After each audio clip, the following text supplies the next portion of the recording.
In this video, I will teach you how to solve oblique triangles, meaning non-right triangles, using the law of cosines. In previous videos, we learned about the law of sines, and which sets of information did we use the law of sines to solve?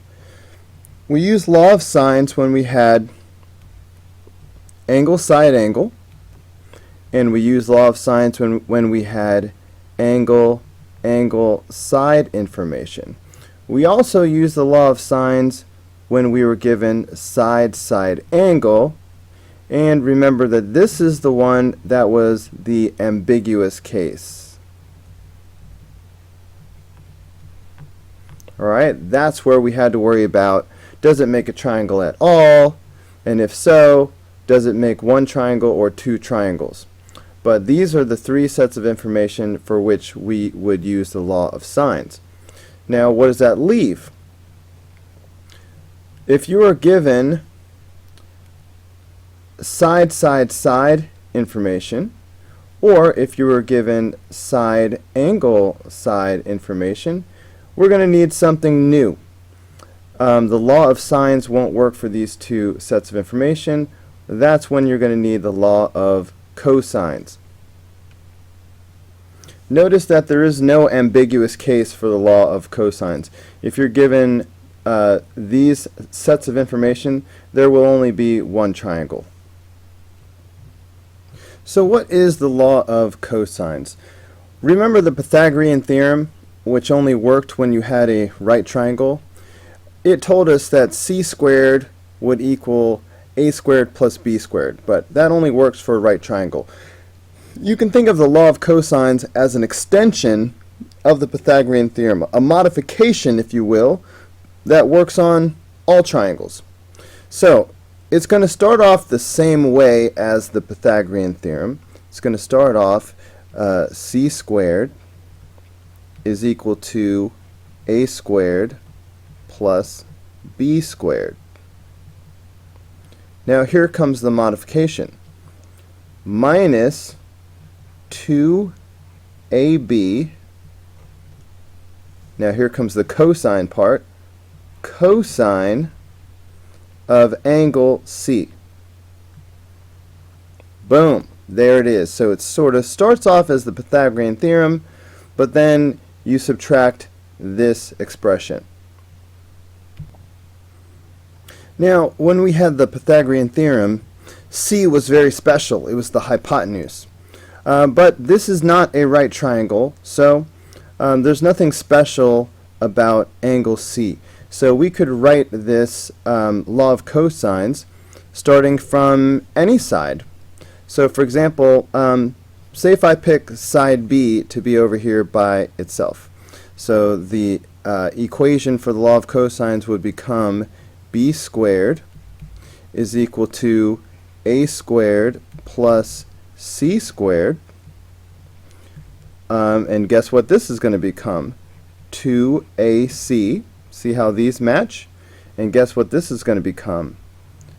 Cosine of angle B. See how it matches the side that's over here by itself. So cosine of angle B. And one more time, I could also write it so that side A, we could start off with side A. So the equation would become a squared is equal to b squared plus c squared minus 2bc.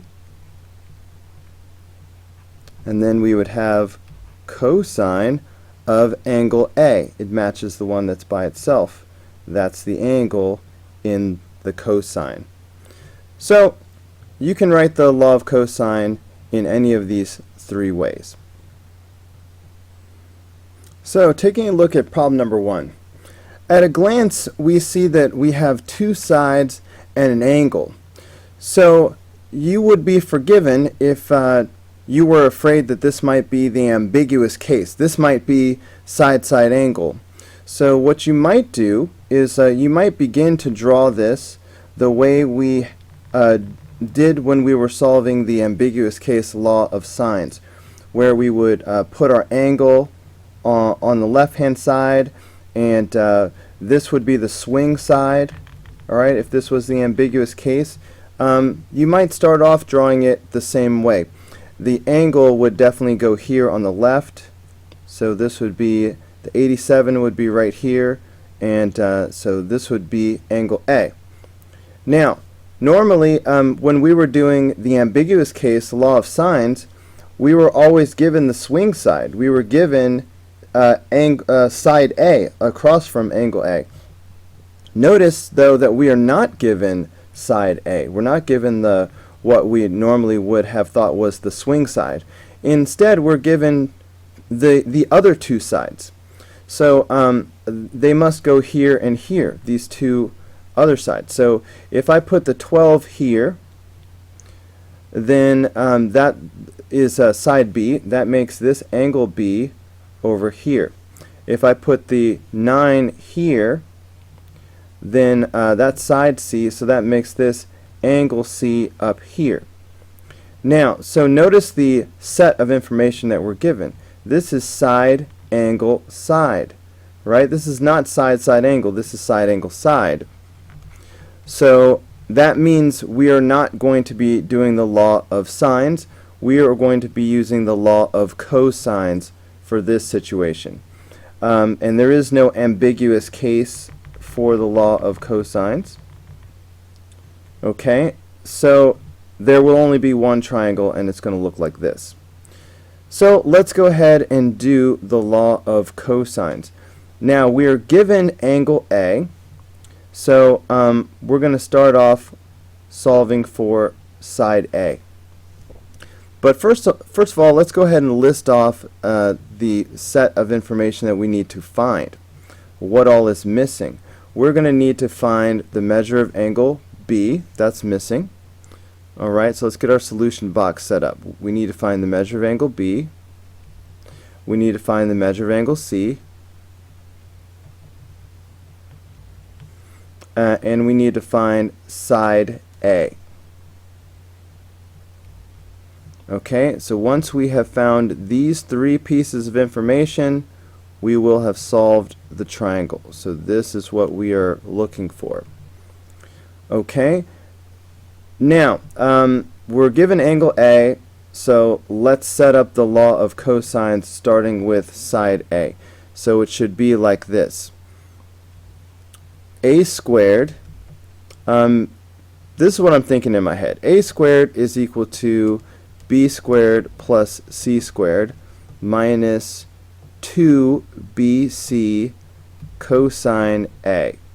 That's what the law of cosines would look like starting with side A. And I picked this version of the law of cosines because we are given angle A, so this is the version that has angle A in it. So let's go back and substitute everything that we know.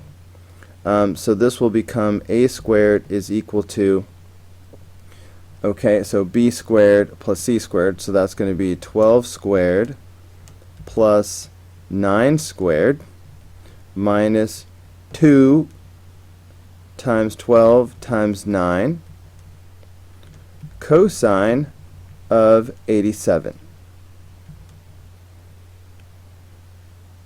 Now if you want side A by itself, you need to take the square root of both sides. So I'm going to have the square root of all of this. So I'm going to put this entire expression in my calculator all at once. So here I've typed the entire expression into my calculator. So if I hit enter, then that's going to give me the answer. Carry 3 decimal places rounded properly, please. So this will be 14.618.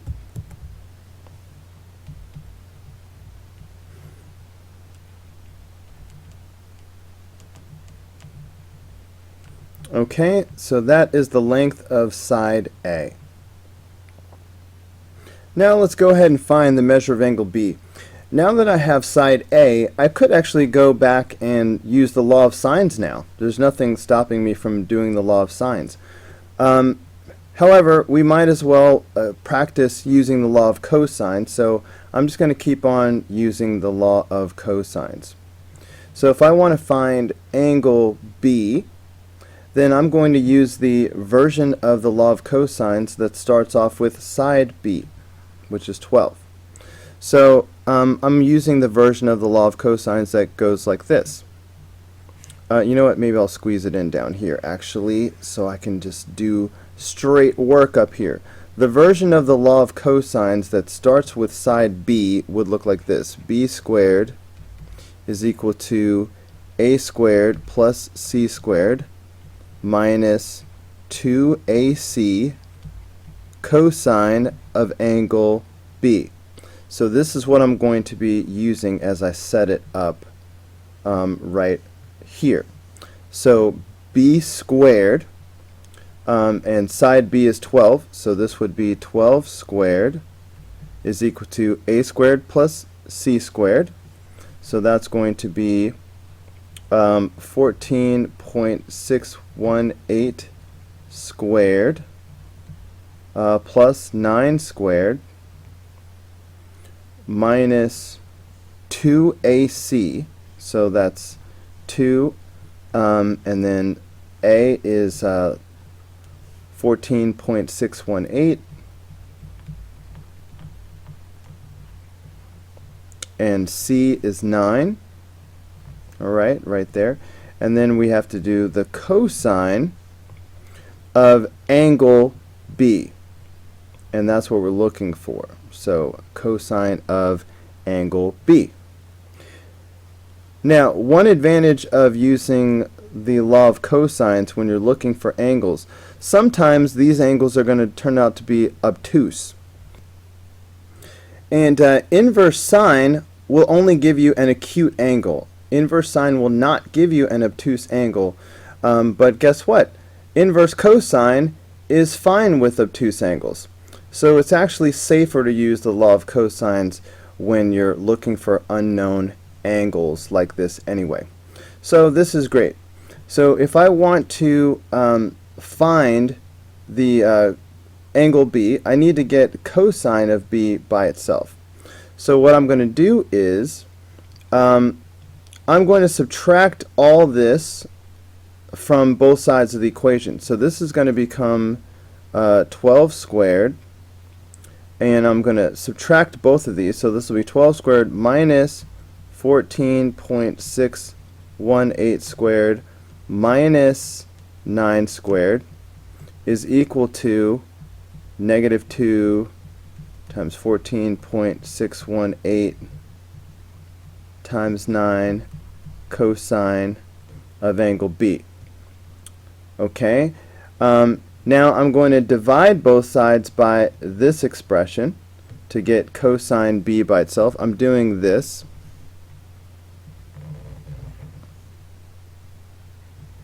Alright, I'm dividing both sides by negative 2, 14.618 times 9, dividing both sides by this.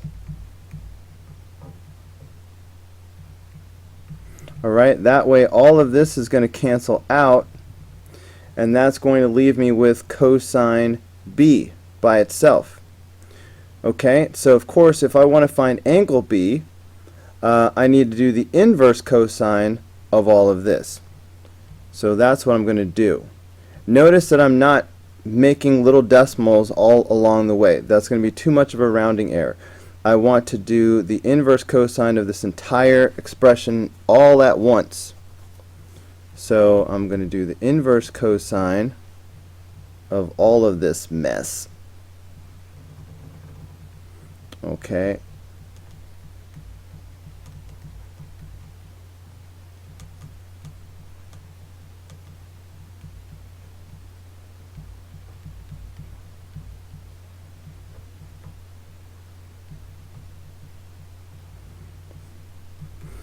And that should give me angle B. Do the inverse cosine of all of it.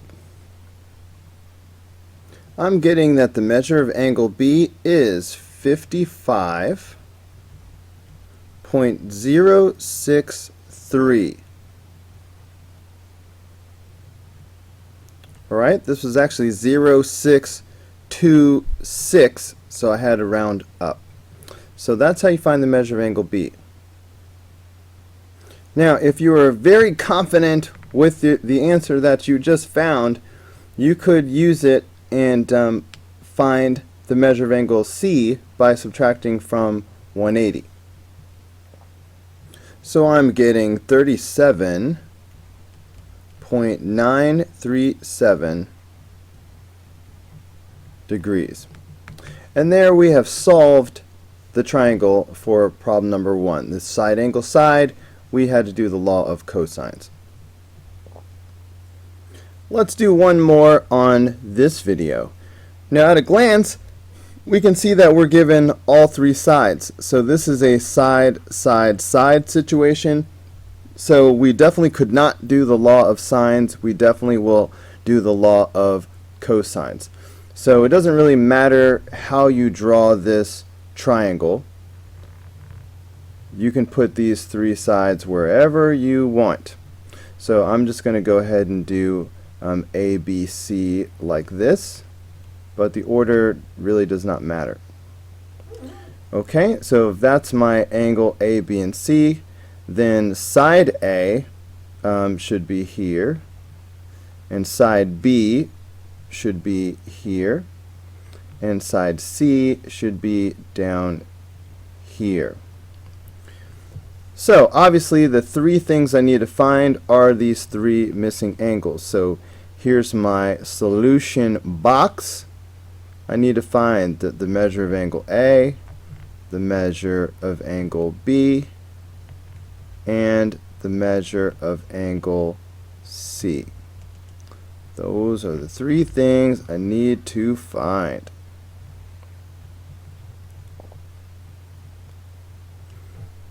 Alright, so let's just go ahead and find the measure of angle A using the law of cosines. So the law of cosines says A squared is going to equal B squared plus C squared minus 2BC cosine angle A. Alright, notice I get angle A shows up right here. So this will help me find angle A. So substituting in all the numbers that we have, that means I'm going to have 50 squared is equal to 20 squared plus 60 squared minus 2 times 20 times 60 times the cosine of angle A. So I need to subtract these two expressions from both sides. So this is going to become 50 squared minus 20 squared minus 60 squared. Once these are subtracted over, I'm going to have to divide by this part to get cosine of A by itself. Alright, so I'm going to save some time by just doing that all in one step. So I'm going to divide by all of this. So that's going to be minus 2 or negative 2 times 20 times 60. Okay, so that would equal the cosine of angle A. So of course, if I want to find angle A itself, I need to do the inverse cosine of all of this. So in my calculator, I'm going to wind up doing the inverse cosine of this entire expression. Alright, so again, the inverse cosine of this entire expression will give me the measure of angle A. And that is turning out to be 51.318 degrees. Alright, keep 3 decimal places, please.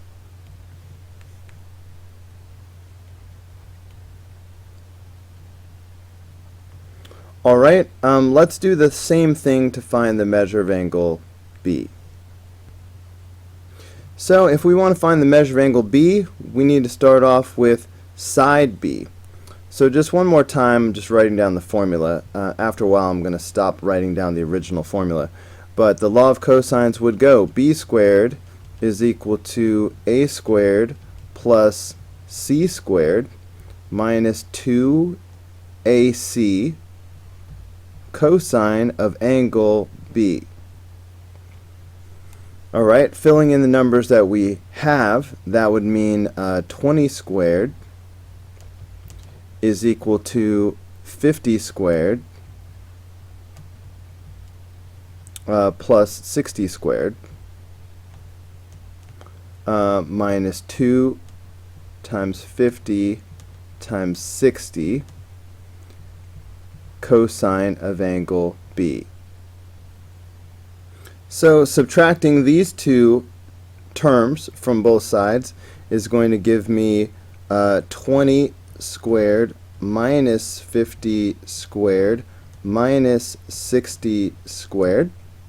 And then we will have to divide by this part in front of cosine B. So I'm going to divide by negative 2, 50, 60.